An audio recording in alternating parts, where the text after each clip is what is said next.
Hello, hello. Let's see, are we live? I have no idea what we're doing here. So this will be a fun experiment.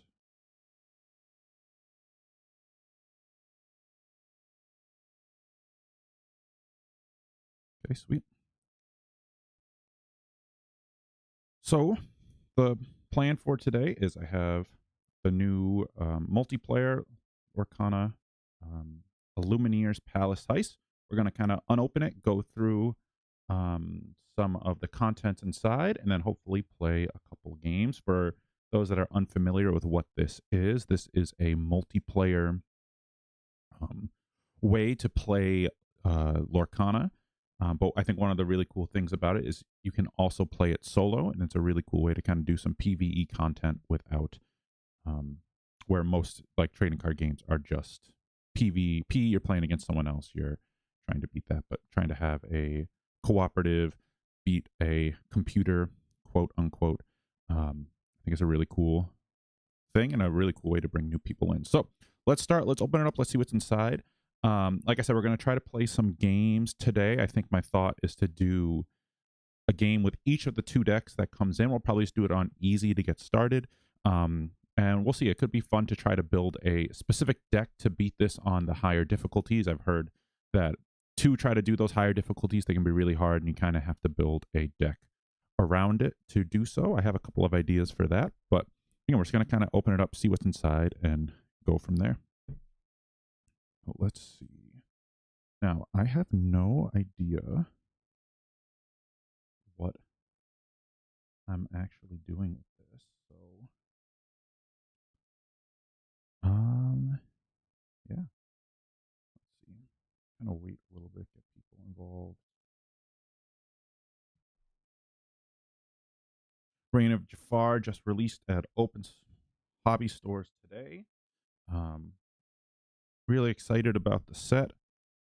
Although it does kind of feel like it's more of a intermediary between this and set 9 when we start getting rotation and seeing what the game is going to look like when half of the card pool gets effectively removed.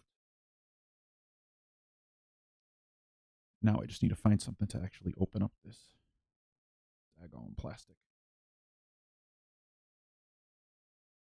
Here, one second. I'll be right back. I'm just going to mute my mic.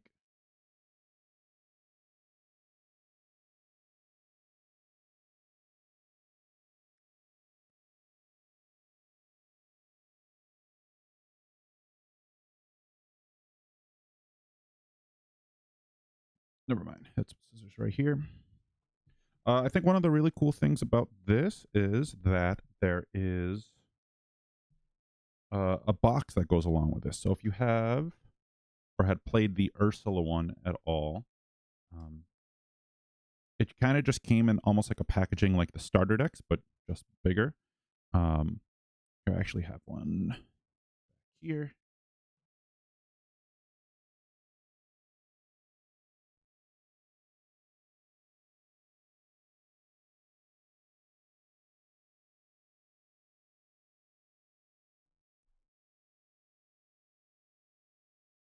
So it came in something like this. And then all of the cards themselves were just kind of loose. They didn't come with a deck box. It came with like a little paper playmat. But this one actually comes in a standalone box, which is super nice. Easy to kind of keep everything in one place. Put it on your board game shelf. And kind of pick it up and play it whenever you want. We do have some sleeves here. We're going to kind of sleeve everything up once we get everything out and take a look and before we get ready to play. But, we're taking our time. We're here. We're having fun. Just excited to try this out. I will not be opening up. There's like a special prize card that you get. So if you didn't want to watch because you wanted to wait to do it on your own, I'm not going to be opening that up. I'm going to save it for when me and my fiance kind of do a playthrough together, because we normally do, and it's fun to kind of. I haven't even seen what it is yet. I don't know what it is yet, but I kind of just want to keep it that way. What is going on? I am struggling.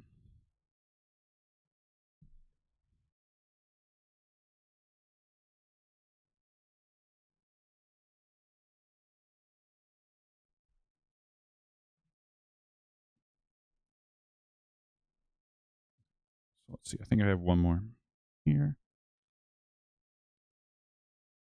We'll cut this in post. Cut it in post.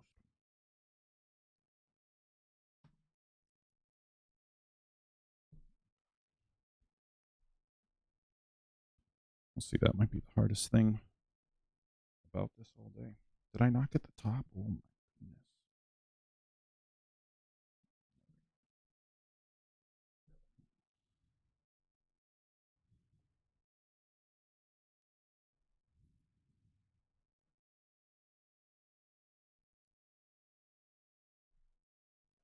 All right, here we go. We finally did it. So we'll show the inside art. Super cool. Very, very cool indeed. Normally that would just be blank space, but beautiful piece of art there. Then here, I believe this is our cardboard playmat, kind of like what they did in the Gateway, but this one is going to be specifically for like the Jafar and how the things we need to play this correctly. So that's exciting. We're going to use that for sure. We have deck boxes. We have one for Jafar. We got one for the Blurple deck, we'll call it, and then the Amber Steel deck. So again, very nice. We did not see this in the Ursula one, and it's just a really, really nice touch to kind of keep everything in this board game box itself. We have the two decks. We'll kind of go through the cards here. Again, one of them is Amethyst Sapphire, which is this one, and then one of them is Amber Steel. We have, I think we can open this up right now. We have our big bad Jafar. This is just kind of the boss piece. Look at the artwork on the back. Very cool. And then here we have the 3 or 4, different difficulties. Again, today we're probably just going to be playing on easy. Hopefully I can turn down the light a little bit. But we're going to be playing with that. We have our Jafar deck, which again, we'll go through the cards, kind of see what we're up against. We have our rules, learn how to play. I might check that real quick before we play, just because I know it kind of plays like Lorcana, but just kind of setting up the first turn, doing all of that. And then we have some really cool counters. So that will be awesome. And then this is the prize card. Again, we will not be opening it up today. Even if we win, I'm going to kind of save that for just my own personal time. But let's start opening things up. Let's get going here. First, let's lay out our play mat, move some things around.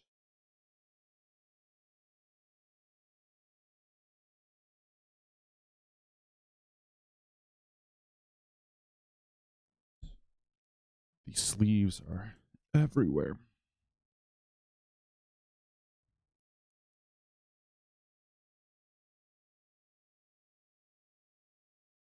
Once they're sleeved up, hopefully they'll fit in the deck box. We'll see. I don't know how big the deck box is. But I would like to trust that when they were doing everything, they counted for that. And then this, I don't think I went over it, is the Reforged Crown. At the start of your turn, whoever has this item gains 2 lore. If this item would leave play for any reason, Jafar steals it instead. When Jafar has this item, he cannot lose the game. So good to know here. We'll put Jafar off to the side. Here's our decks, which we'll look through first. But let's get the playmat all set up.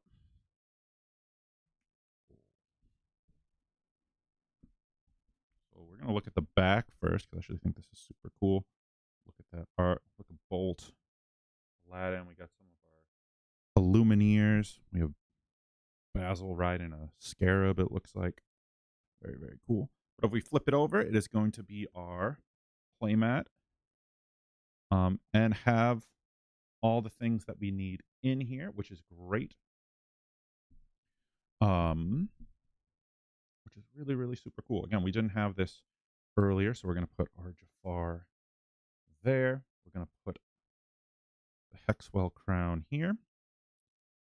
And other things will get set up once we start playing the game. But let's look at the two decks. First, let's look at Jafar's deck, kind of see what we're going to be going up against. I don't think I've seen too many of the cards from this yet. So I'm kind of going into it blind. Let's see, we have, I'll go a little closer here. Metal Scorpion for 7. As evasive, when Jafar plays this character, each Illuminator chooses and banishes one of their characters, one of their items, and one of their locations. So a lot of stuff going on there. Palace Guard 3/2/6. When he plays this character, he steals the crown. So getting that for free. We got 3 of those. Iago, a 4-cost 4/5 bodyguard. He interplays exerted, and when this character is exerted, the locations cannot be challenged. So he also has bodyguard for his locations. Pretty cool. We got 2 of those. Razul, a 2-cost 4/4 bodyguard, and he enters play exerted. So again, just another bodyguard protecting the characters. We have Treasure Guardian, a 2-cost 3/5. Illumineers can't use battleground abilities. We'll kind of talk about that a little bit later. Got a couple of those. Jafar himself, 4-cost 5/4. Sorry, I'm getting used to this. When Jafar plays his character, he plays all items name Mechanical Snake from his discard for free. That seems pretty good. Or later on in the game, we'll see what Mechanical Snake actually does. Unless I already passed it. I don't think I did. 5-cost Genie 3/5. When Jafar plays his character, if each Illumineer has an exerted character in play, he gains 3 lore. Pretty good. The Sultan. When Jafar plays this character, each Illumineer chooses and discards a card. We have Jasmine 2/7. When this character quests, Jafar draws a card. So then he'd be able to play an extra card next turn, I believe. When Jafar plays this character, he deals 2 damage to each opposing damaged character. We have Iago, an evasive 6-cost 3/5. Whenever this character quests, he steals the crown, so he's getting that crown back. Monumental Scarab, 8/8, 5-cost. During the Illumineer's turn, they may pay 3 each to banish this character. Definitely a good effect here. Gargantuan Cobra, whoa. 7-cost 7/5. When Jafar plays this character, he deals 3 damage to each opposing exerted character. So right now we're just seeing a lot of characters. There are some actions. I'm interested to see what those are. Tiger Behemoth. This character can't be challenged by damaged characters. 7-cost 7/8, quest for 3. We have Abu, 5-cost 6/6, just quest for 2. And we got a couple of those. Aladdin is a 3-cost 4/2 evasive, quest for 1. We have 2 of those. Basil, get it a little closer here. 1-cost 3/2, quest for 1. Get some of those, and I think here we start getting to the actions. So a 2-cost action, Sandblast. Jafar deals 1 damage to each opposing character. Then he puts it into his inkwell. So a little bit of ramp for him. It's 2 there. Destructive Misstep, a 3-cost action. Jafar's location lose ward at the start of his next turn. The Illumineers may choose and banish up to one of Jafar's locations. Disastrous Sandstorm, 4-cost action. Each Illuminator chooses and banishes one of their items or locations. Not too bad.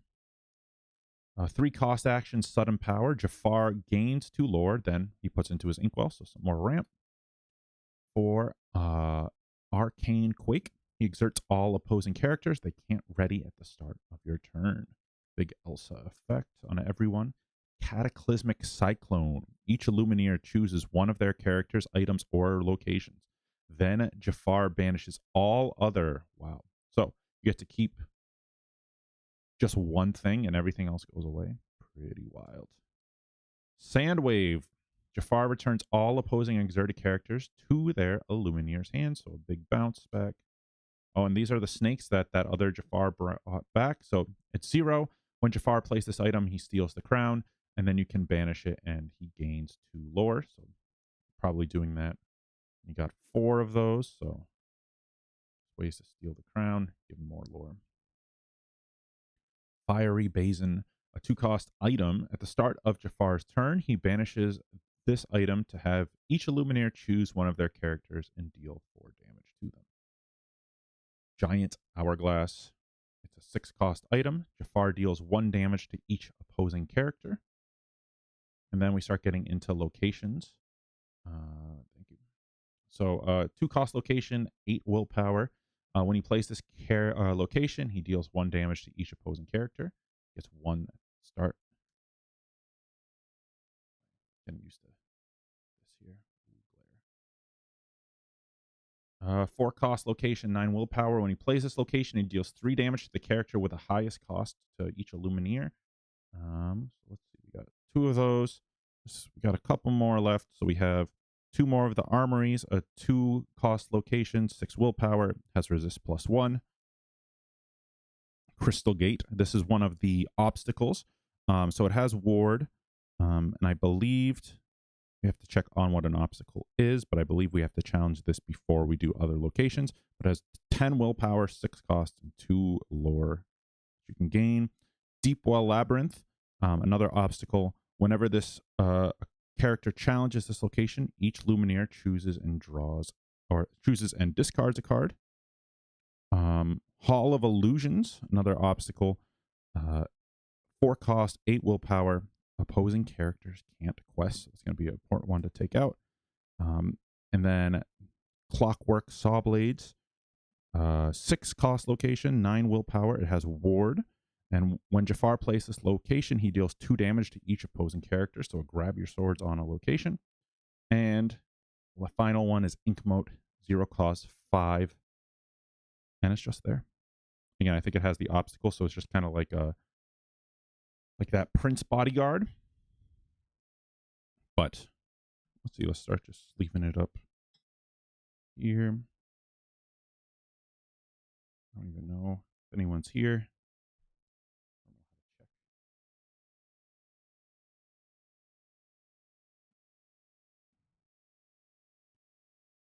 Let's see.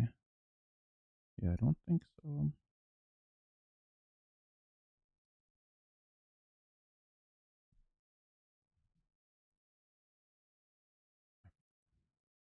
I barely know how to use OBS. So it is all a learning experience here. I know it has a lot you can do within it, but I don't really have too much of that there or too much experience with it. Let's see, we'll start getting that sleeved up.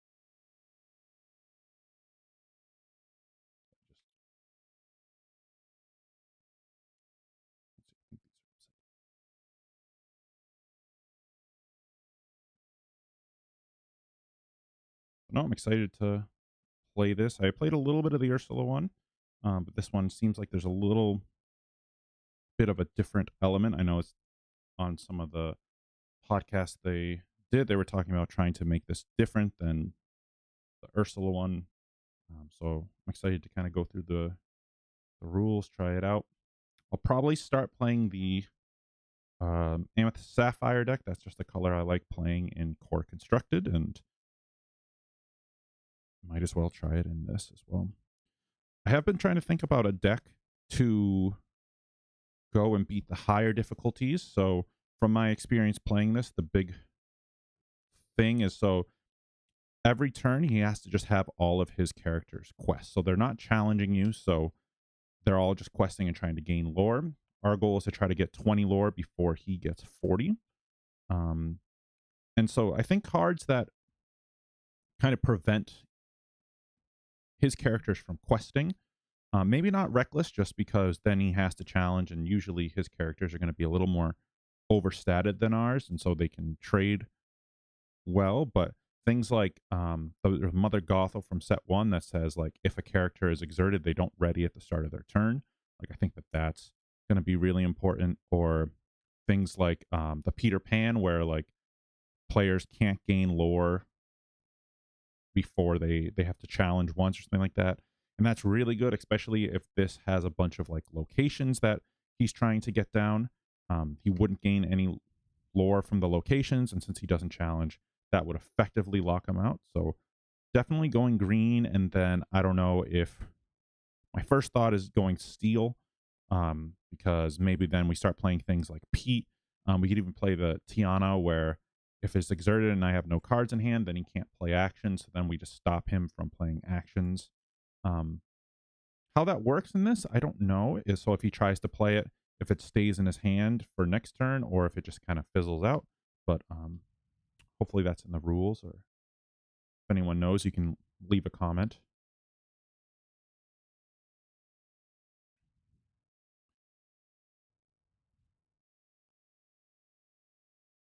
Yeah, Miranda, I'm excited for this one too. I don't know.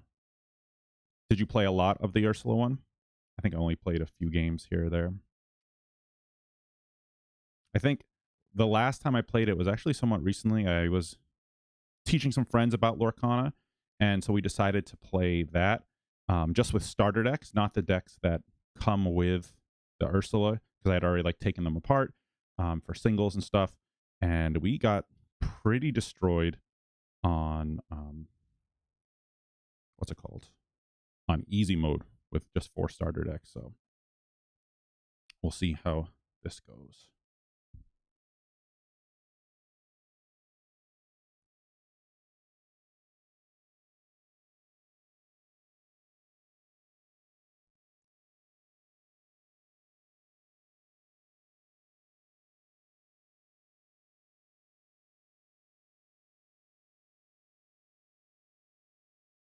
So let's see. We have this deck all sleeved up. Soon we will. I might need to move this down a little bit, because like here's where the deck goes, but I have a bunch of stuff up at the front. So we'll see.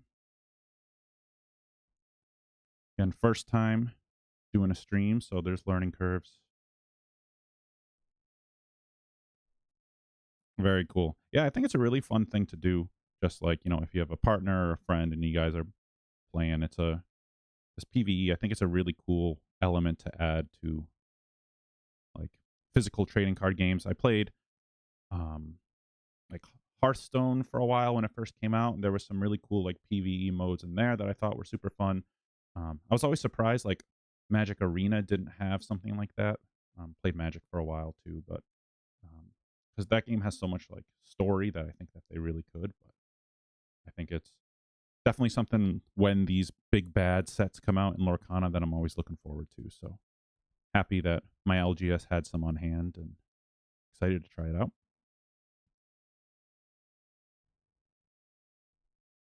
All right, let's see. I'm gonna have to move some things around. Hopefully my camera doesn't.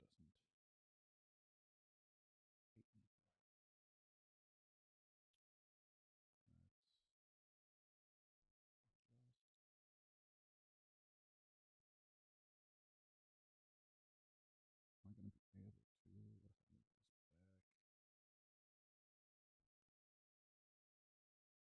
Getting pretty close. Hey, love to see it. Okay. Now we can't see the Jafar lore.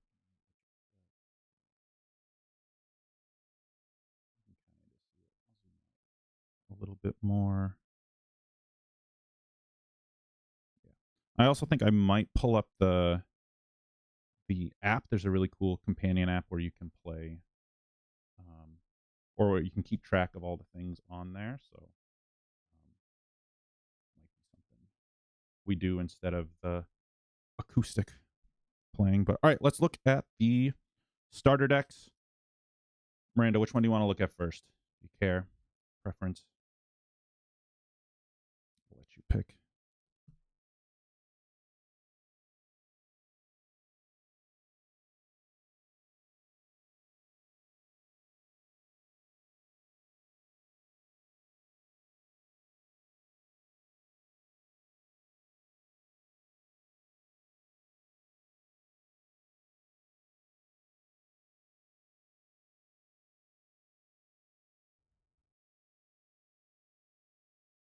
left pack Lurple.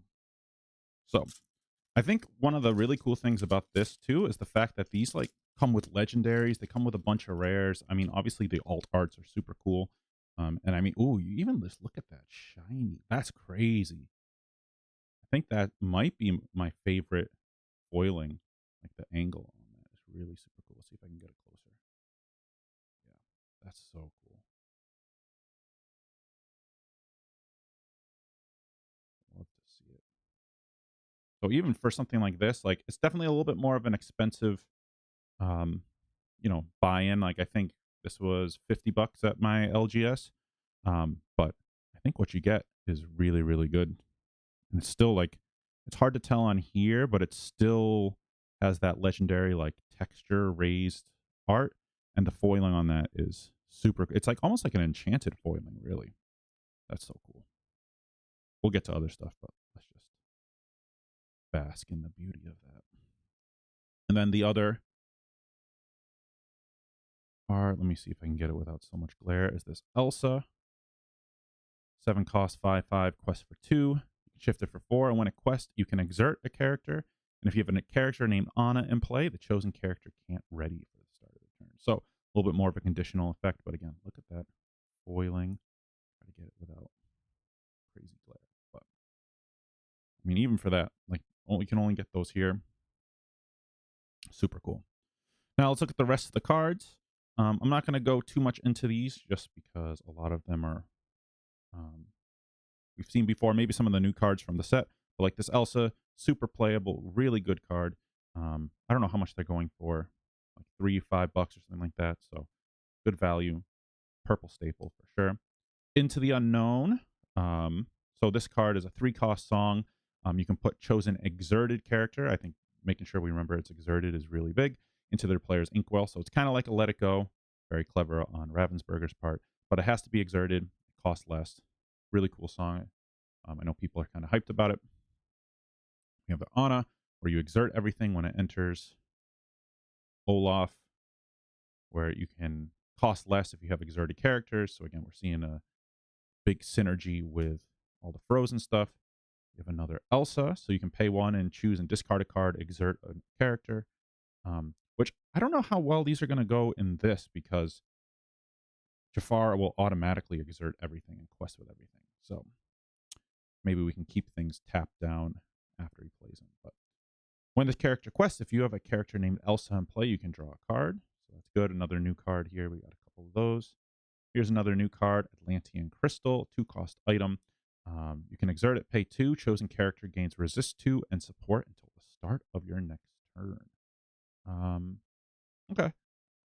That's fine. Heads held high, sing together 6. Remove up to 3 damage counters from any chosen number of characters. All opposing characters get -3 strength this turn. Again, I don't know how that will work with this because they're not going to be doing too much challenging, but at least the healing effect will be nice. All is found. 2 cards from your discard into your inkwell. That'll be nice. We got Bruni, some more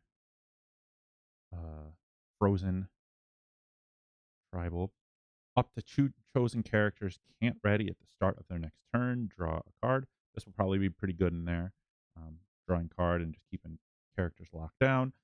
Challenger +2, and then when it's banished, it returns to your hand. A little bit expensive, but I think it'll be cool. Sven, very nice. Rush, give something -3. We got 3 of those. Anna, when something's exerted, you can play or lock something down for a turn and then has support. Really good before like the Elsa. Another new card, Ice Spikes. It is a 2-cost item. When you play this item, exert chosen opposing character, which is really good. And then the second effect will probably be pretty decent in this, is that you can exert an opposing item. I don't know if we saw too many items actually, but Tipo, if you play any core constructed, this is a absolute staple. Being able to ramp on turn 2, really, really strong. We got a couple of those in there. Sir Penelor, or Pelennor, sorry, 1/4. When this character quests, your other characters gain support. So we can buff something up, maybe to challenge it out. A big Ludwig von Drake, a 4/4, quest for 3. Sapphire Coil, that's interesting in this. Maybe just in this case, we'll do some, get some more valuable trades. But we'll see. Sisu, big body, Challenger +2. Got a couple of those. Honey Marin going in with the Frozen theme. We gained some lore. That will actually probably be pretty good because he'll always have characters exerted. So we can gain a lot of lore. More Frozen stuff. When this character quest, if you have a character named Anna in play, you gain a lore. So we're gaining lore. A new card, kind of like the Jafar that was released in set 6. 2/3 quest for 2, and when you play this character, chosen character gains Challenger +2. Rider 3/4 evasive, nothing too shiny there. We got 3 of those. The knock, we can move damage counters with it, and a lot of Frozen stuff. And then Ben, 4/3 with support. Support's good with like the rush characters, because they wouldn't be able to quest anyways. But you're questing, you're gaining lore, and then given something. In this case, +4. King Candy. That's such an odd card to put in this, but I guess we just need a 1-drop. That's there. And Olaf. Another 1-drop. 2/1. When you play this character, chosen opposing character gets -1 this turn. So you're going to get more value out of it not playing it on turn 1. But same thing. We're just getting rid of their, or making more favorable trades. We got a couple more cards left. Anna. 2/2 quest for 2. When you play this character, if you have a character named Elsa in play, you may put the top card of your deck into your inkwell. So more ramp will be good. And then last 2, water has memory. Look at the top 4 cards of a chosen player's deck. Put 1 on the top of their deck and the rest onto the bottom of their deck. So this is actually probably pretty good in this format because you can look at Jafar's deck and get rid of any of the big crazy like board wipes or like that. If he has that one card that you choose one thing and everything else goes, that would be good. Still just can't get over this, especially like in that light.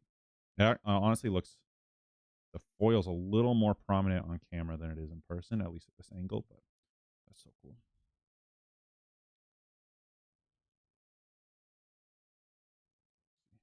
Figure these are good Frozen sleeves. And I know set 8 hasn't even been out for 14, 15 hours yet, but I'm excited to see how they keep going with, like, if they decide to make Blurple Frozen and how deep into the synergy they can go. Because I think right now, there's definitely like a lot of synergy, but I don't think that it's going to be strong enough, at least in set 8, to be like meta viable, like hyper competitively. But once it rotates out, like, if those synergies are going to be stronger than just playing mid range piles of just value cards. So very interested. And this one seems like an odd choice in here. Could have played another Olaf. You could have played. I guess there's no 1-drops on or Elsa's, but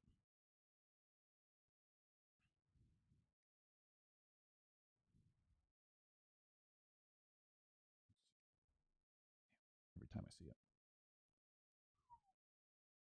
excited to see the other ones now.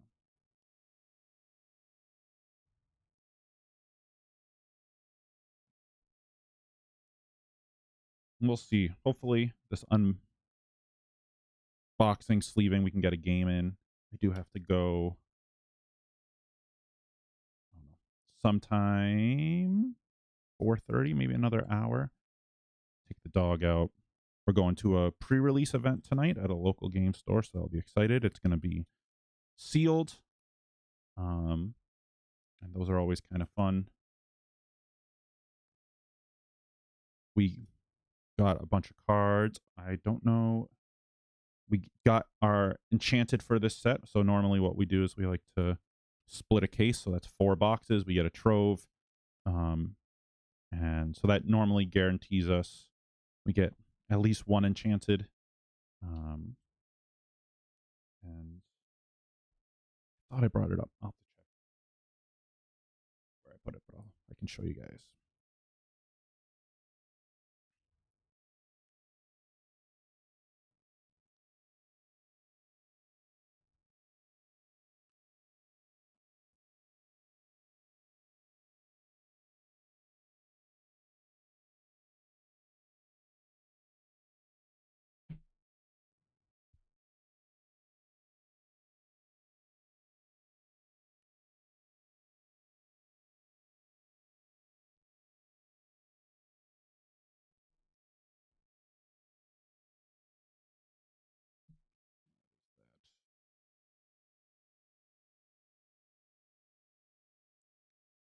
Got more sleeves.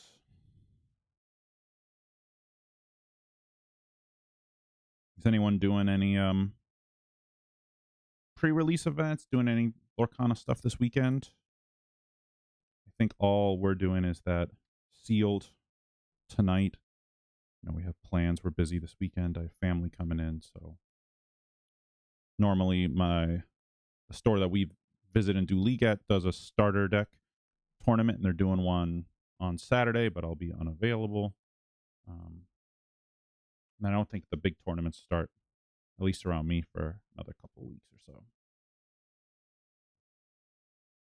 And if you're here, you're watching, what are you thinking of playing, building for now that Reign of Jafar is out? We have all of our new cards.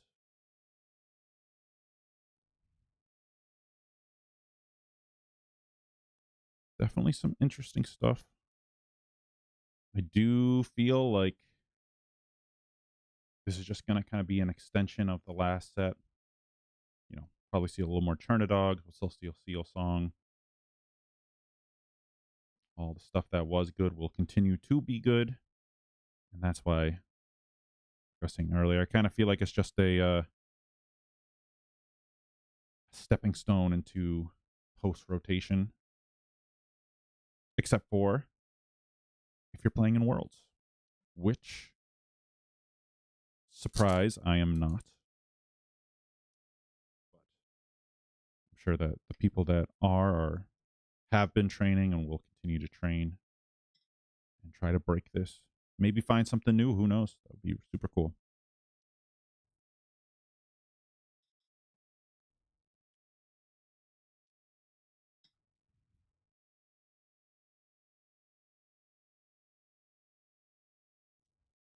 All right, one deck down.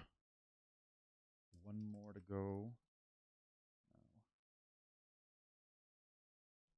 Just give this a little bit of a shuffle. This will probably be the first one I play with, so maybe I won't even shuffle up the other one for the time being, just so we can kind of get going with some games. I know watching me sleeve cards is the content we're all here for.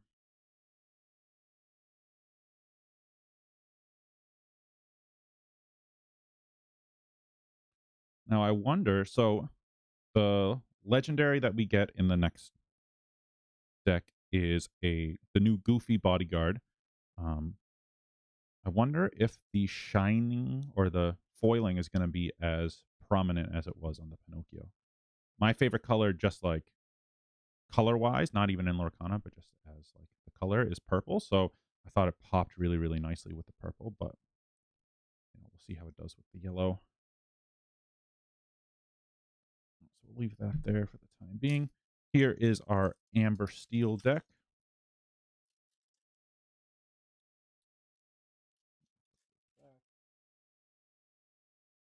So, yeah. No, if you get it at the right angle. Maybe I'm biased, but I think that the Pinocchio looks that much cooler. Very cool. 4 cost. I don't think I said what the Pinocchio does, but that's fine. 3, 4, and at the end of your turn, I may remove up to 1 damage from each of my other characters. Ready each character I remove damage from this way. So good at protecting your characters, kind of healing them up. And then we have Bolt. This is from the last set. Every time that you ready a character, you gain 1 lore for each undamaged character. Wait, hold on. When you ready this character, gain 1 lore for each other undamaged character you have in play. So pretty cool synergy there. And you can banish an illusion character. I am not sure. I didn't even check how many of them are illusions, so probably a decent amount. It'll be good. We have Zombie Lilo, as it's called, from the graveyard. New Rhino people are talking about in Amber Steel, like aggro. When this character has no damage, he gains resist 2. We have Revive, so bringing stuff back from the graveyard. We have another Rhino. Everyone gets +2 health. This new Bolt, 0/4. It enters play exerted, which should be fine in this. And then we're going to quest for 4. Vincenzo Santorini. 2/8. Quest for 3. When you play this character, deal 3 damage to chosen character. Raya, during your turn, whenever a card is put into your inkwell, this character gains resist +1 until the start of your turn. Quest for 2. The fact that there's 2 docks in here, like before this, they were like $8. Again, another reason, even though it's $50, I think this is a great place to start. I'm also interested to see how the decks play against each other. I was talking with some people, and the idea is that they're meant to work together, but I wonder how they would play against each other. And then we have Stitch 3/4 quest for 1. During your turn, whenever this character banishes another character in a challenge, you gain a lore and draw a card. So very cool. We have Monterey Jack, a big body to heal stuff with. Try everything's invited to the ball. Amber Chromicon, heal up some stuff. Penny, you heal damage, give it resist. New Pluto, 2/7 quest for 2. When this character has no damage, he gains +2 and gains support. So pretty interesting there. Hot Potato, couple options. Beyond the Horizon, another card people are talking about being meta impactful. Choose any number of players. They discard their hand and draw 3 cards each. Wouldn't want to do that on Jafar, but do that on us. We have Bloodborne Simba to banish an item or location. Couple zippers. This is new. 2/4. If you have a character named Monterey Jack in play, you may pay 1 less to play this character, and it has evasive during our turn. New card again. Big body. 7 cost 7/7 quest for 3. Little bolt from last turn has support. Good shift target. New Rhino gives something -1, kind of like what we saw with Olaf. 3 of those. Again, Rhino shift target. We got just another supporter. Another King Candy. Funny with that. With that, Healing Touch. Heal a character, draw a card. Nice. Mulan. We get kind of shuffle and discard cards. Just a 2 cost. Challenger. Bolt. Give something Challenger. We gain lore. Oh no, we get to draw a card for banishing characters. And Dr. Calico gains resist +2. Very cool. So I'm going to leave this one off to the side for the time being. Actually, let's use those. Let's use these deck boxes here. Let's see. They should fit well with no sleeves. The question will be, does it fit a sleeved deck? I think it should. It looks pretty big. Like I said, if they didn't, I think it would be an oversight on their part. Oh yeah, there's plenty of room in here. Let's see. This will be for this. I will sleeve it up later. Just to double check. Wait, did I forget those? I did. Whoops. Let's see. The moment of truth. Actually, I don't know. Might be a little snug. Okay, so let's see. We got those in there. Let's see. I think with a little bit of finagling, we can get it. It'll be snug, but okay. Oh yeah, that's definitely snug. Let's see the last 2. Okay, so it does fit. Again, it's a little snug. You may have to do it in a couple things, but honestly, that's pretty nice. Like the cards aren't going to be moving around too much.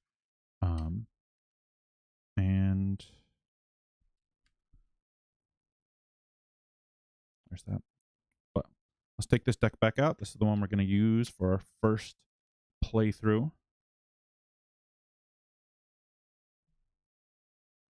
Do some more shuffling.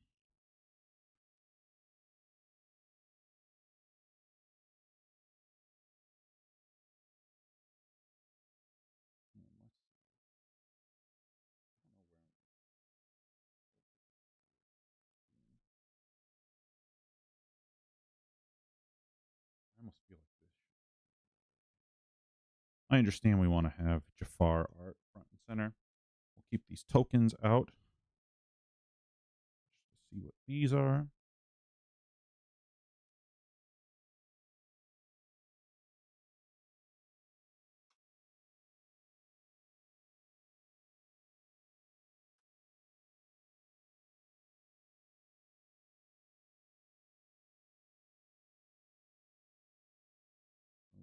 Go back.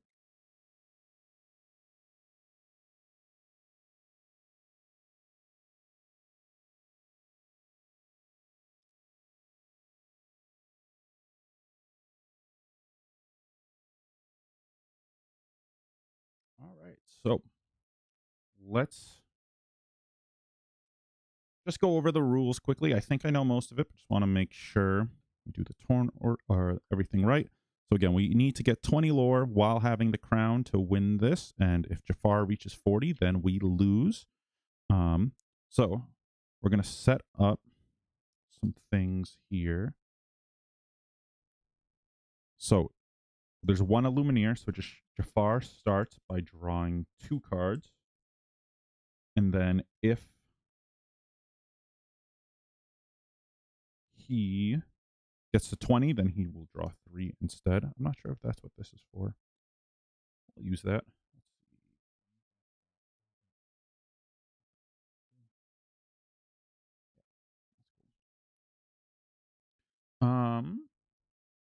Right now he's drawing 2 cards. We choose a battleground and place it here. We're starting on easy. We place the forged crown in the face up in the crown spot. If you chose Jafar's throne room, which is what we did because that's on easy, skip this step. Okay, yes, we don't need to worry about that yet. And then, oh, this is supposed to be Jafar's lore. Yeah, you can't really see that too well. Let me see. The chaos here.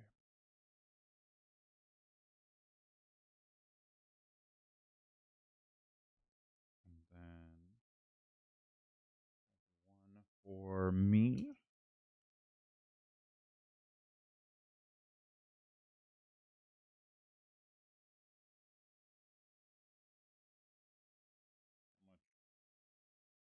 How many times is that going to fall off today?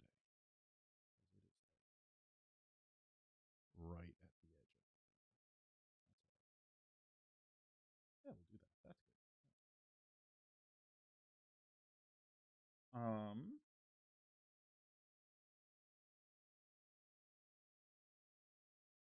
And then we shuffle his scenario deck, which we did. But let's do it again. And place the lore trackers at 0.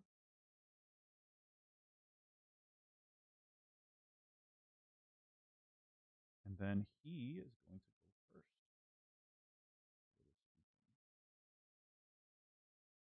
So the way that the turns work for Jafar is, so we're on easy.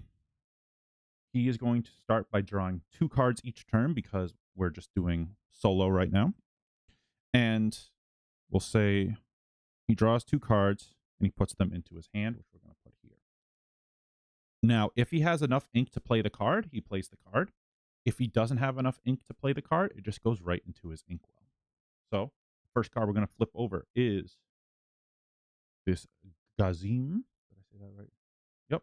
It's 5 costs, so he can't play it. So it's going to go into his inkwell, and now he is at 1 ink. We'll see. We can even just do a pile and do a little tracker here. He is at 1 ink. And the second card is a 3 cost Aladdin. He only has 1, so he cannot play it. So that will go to 2. Now he's at 2. And he is at 2 ink. So far, no harm, no foul. He hasn't done anything too spooky yet. Now, we're going to start our turn just as we do a normal turn in Lorcana. We're going to draw up our 7 cards. We're going to mulligan or alter, sorry, any cards we don't want, and then kind of just go from there. We're going to share this area because I didn't realize this was just for him. You know what? We're making it work. First time, definitely some learning curves.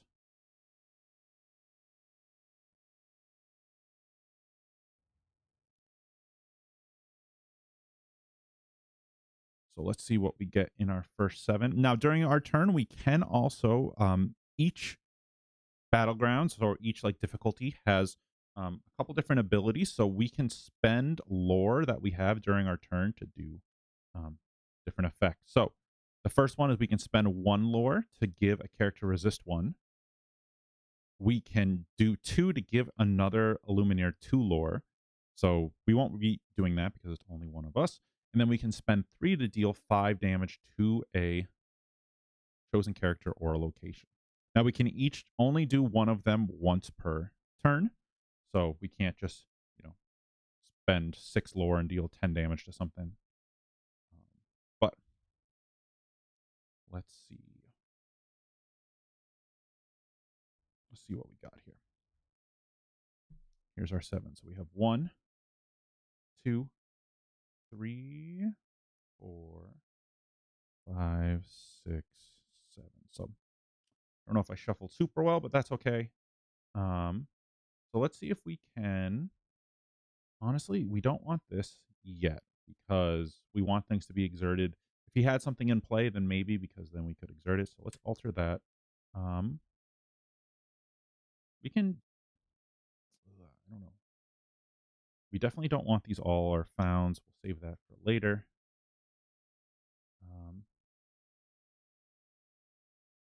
Ice spikes, or actually, ice spikes with this are going to be pretty decent.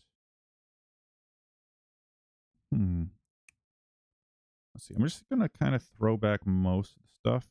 Maybe we'll keep an ice spikes just because it's like a new card. And we'll draw 6 and then shuffle everything again. 1, 2, 3, 4, 5. Cool. Now we can work with that.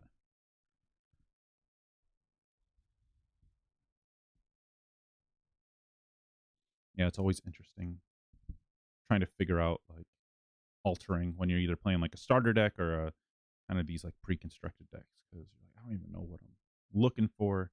Like there's not going to be a lot of consistency. Where my first thought was, oh, I have no ramp, let me send back everything. But there's only 2 TPOs in here, and who knows? I don't even know if ramping is going to be the best in this.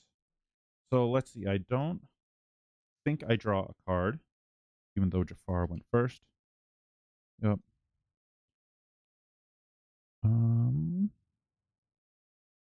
Let's see. The Illumineer's turn. We'll talk about that.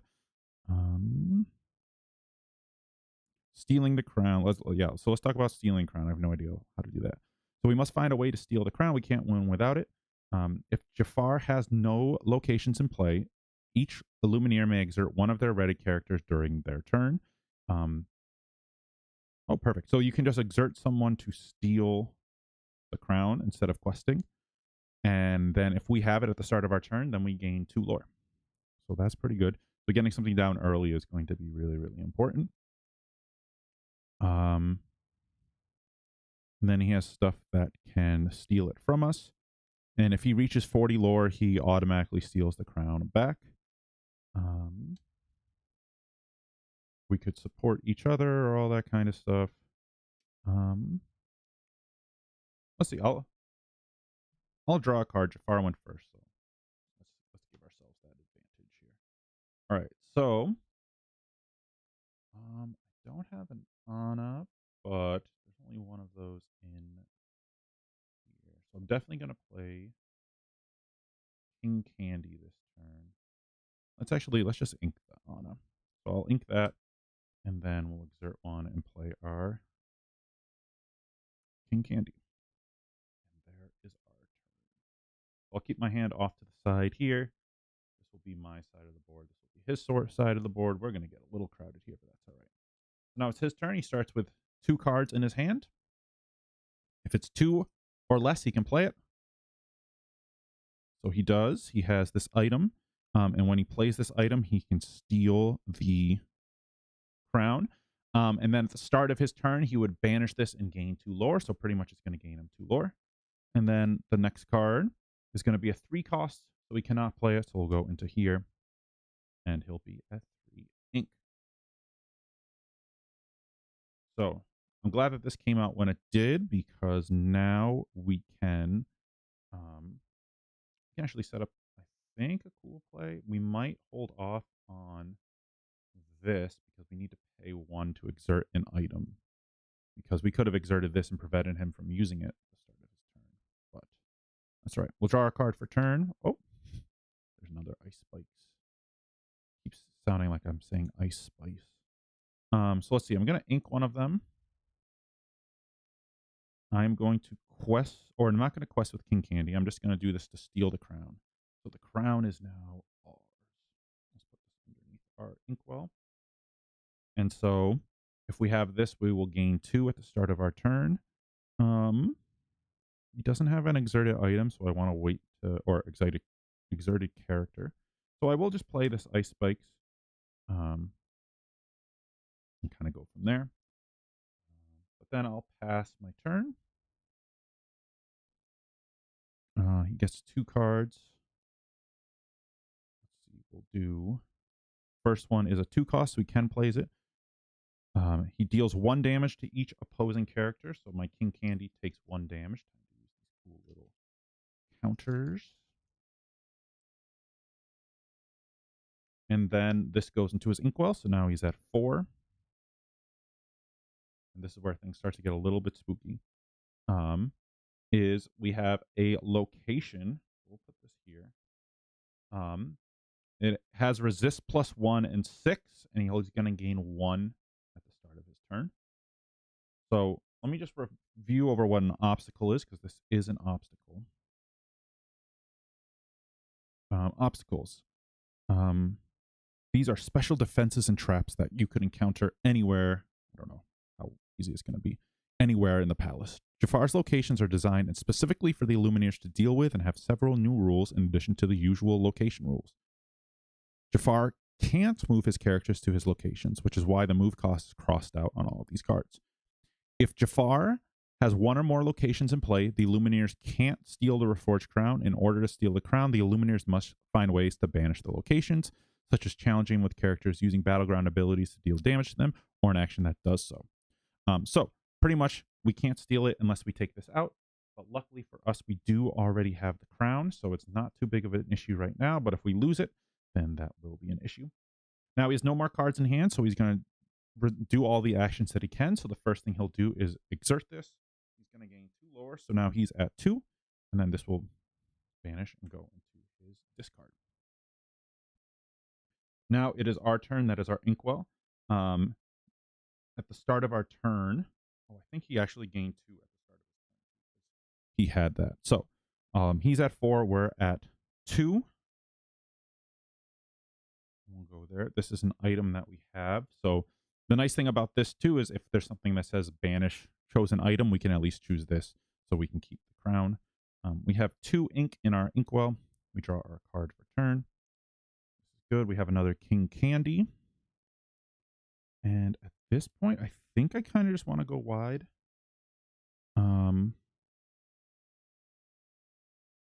That's a 2/2, 2/1. And this character's banished. We can draw a card. Yeah, we'll see. Honestly, I feel like maybe we'll just do that. We'll play a King Candy and a Honey Marin, even though we're not getting full value off it. We'll just play. Hopefully it should be pretty easy. We quest for 1 to go to 3. We got these cards in hand. And now we pass to him. So he'll get 2 cards in here. First one is going to be a... Yeah, we're going to run out of room. That's okay. A 2-cost 4/4 bodyguard. Enters play exerted. That's okay. I don't think we have too many of his characters to challenge right now. And then another one of these sandblasts. Each character takes 1 damage. So this is now gone. King Candy off to the side. This will go in his Inkwell, so he'll go up to 5. And then my other King Candy will take 1 as well.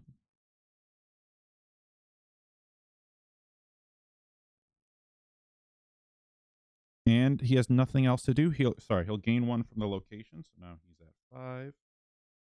Yeah, we're gonna run out of space, but that's okay. And then my turn. I will gain 2 lore from holding the crown. So now I go to 5. We are tied. And then I'll draw a card for turn. Ooh, that's pretty good, actually. All right, so here is maybe where I could have kept the Olaf. I have this, so I could challenge that just to get rid of it. But I don't know if being aggressive is the way to go here. Let's see. I think I'm actually going to ink this Fen for the time being. And I'm going to do 4. We're going to play a Bruni. We're going to just go with it. We're going to try to be aggressive. We're going to quest for 2. That brings us up to 7. And we'll pass. We'll get 2 cards. Here's our 2 cards here.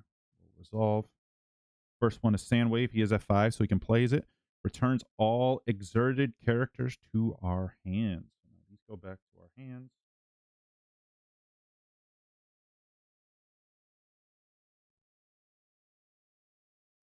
Isn't the worst thing, especially with the Honey Marin. He will quest for 1 and get 1 for this. So now he's at 7. Forgot about that. And then we have another obstacle. So there's 2. So now if he has a way to steal the crown, we are a little bit in trouble. But that's okay. We're not going to lose the crown. And then it is our turn. So we're going to draw. We'll gain 2 for having the crown. We're going up to 9. We do have these abilities that we can use too to give something resist, to deal 5 damage to a character or a location, which we'll see. We might have to do that with the obstacles when we get there. What was this? I think that was off the top. Oh, we got one of the shiny Elsas. Very cool. We're at 5. Let's ink this King Candy. We'll hold off on the Bruni for the time being. I think we're just going to do 2 to do the Honey Marin. Gain 1 to go to 10. And then let's just quest for 2. I'm not afraid. We go to 12. All we have to do is get to 20. Seems like on easy. Again, we'll see. Maybe I'll bite my tongue on that a little bit later, but it's more about. Actually, here, let's do this. Let's just get on the board. We can play this at any time to kind of gain lore. Having these down and then being able to quest for a lot is probably the better play. Ice spikes doing nothing. It will protect the crown, but that's all right. Let's go to Jafar's turn. He's going to gain 2 lore from the 2 locations. He's going to still have 2 in hand. And when he gets to 20, we're at 11, he'll start drawing an extra card per turn. He has 5 in his inkwell, so anything 5 or less he can play. The first card, Mechanical Snake. And now this is where things get a little spooky. So when he plays this, he steals the crown. So we no longer have this crown.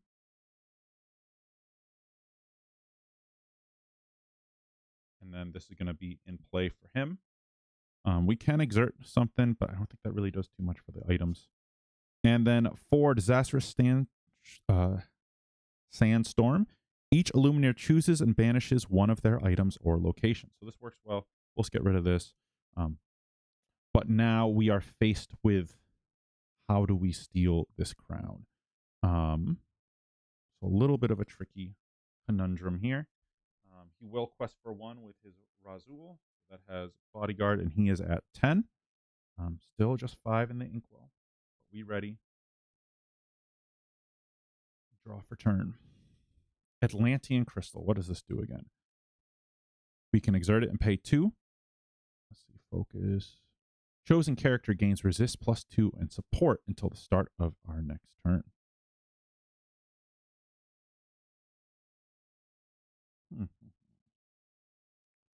So our greediness may have gotten the best of us. So I think we can take out both locations this turn. We just have to spend some lore, because again, we can spend 3 lore to deal 5 damage to a location. So maybe we can't take out both, but we can at least take out 1. Or do we just say, you know what, we're YOLO, we're going to go up to 15. We'll deal with that later. That's a future us problem. I don't think we do that. So let's do 3. I'm going to stay at 5 for the time being. Hopefully I can get like an Elsa or something. We will do Yelana to give this +2 challenger. So we'll do that into one of the ones. Then we're going to challenge the other one.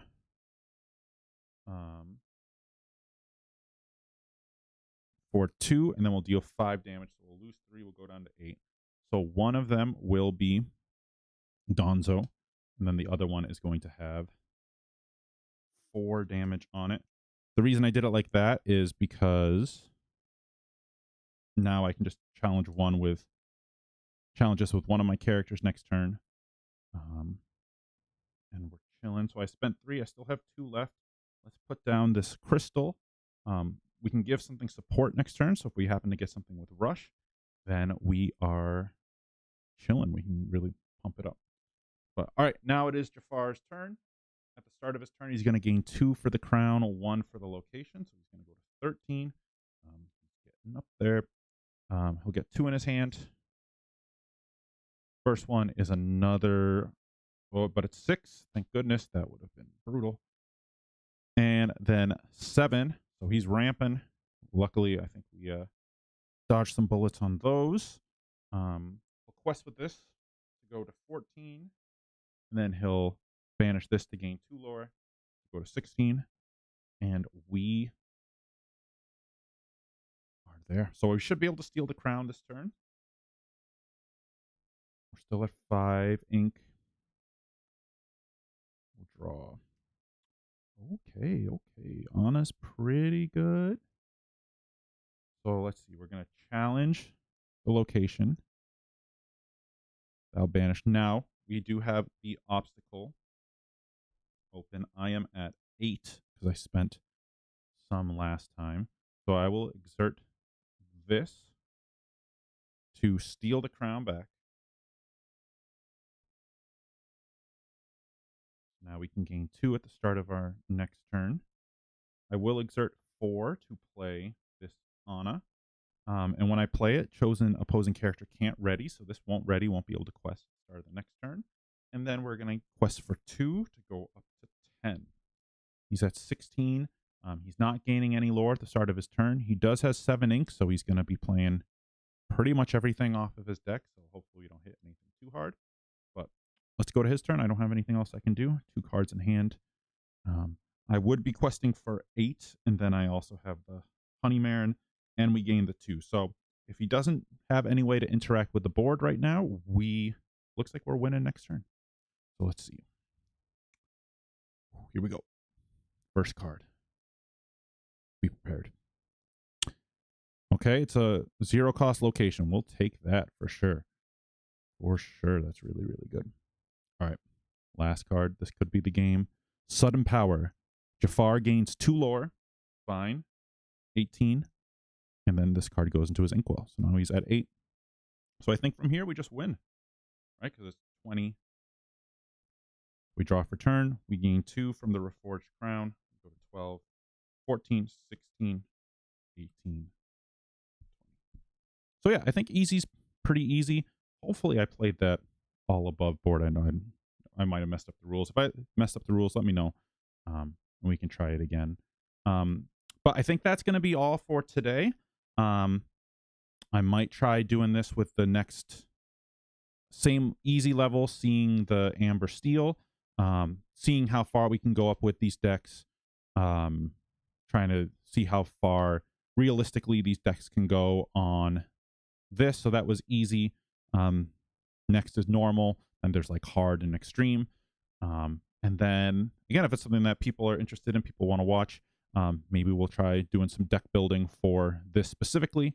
But yeah, I know I haven't really put out a video in a long time. Things have been kind of busy in my world, but wanted to try this out, especially with this new product release. So for anyone that watched, anyone that watches after the fact, I appreciate it. And then just, leave a comment. If it's something you want to see more of, it at least lets me know that there's interest out there and helps gauge whether or not I should put time into it. But all right, everyone. Peace. Have fun. Best of luck on all your pre-release events.